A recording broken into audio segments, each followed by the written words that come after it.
The DOT market had sort of waned a little bit, and our commercial markets had fallen off, but the military is still going strong. So we decided that we needed to have a focused plan on how to target the military to be able to increase our volume and our bottom line for our company.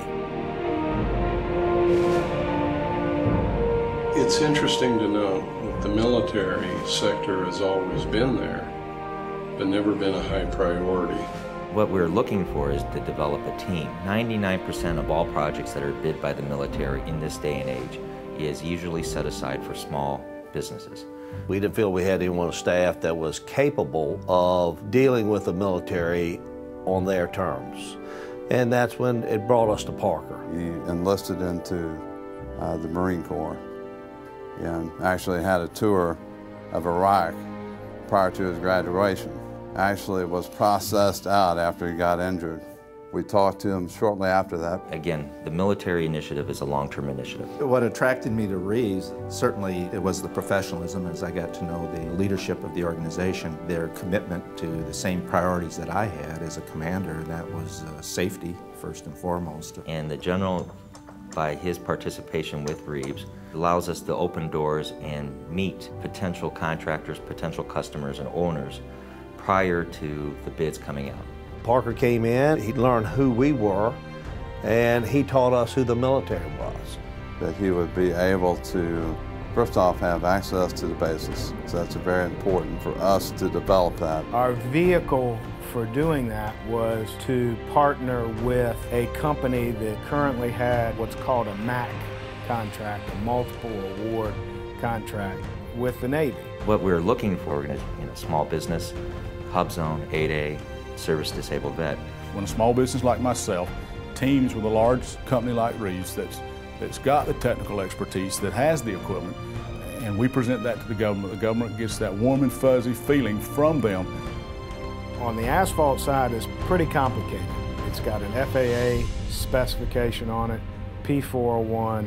You know, it's a higher spec asphalt, a lot more testing involved. So everybody that works here has to go through a security check. Some people do not make it because of whatever background they may have, so everyone has to be cleared.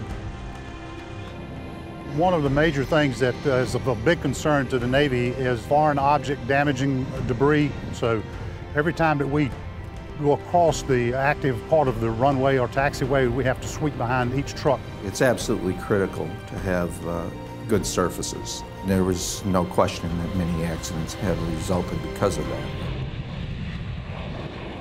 When Parker first came here, we understood that he was in the reserves and could be called up again.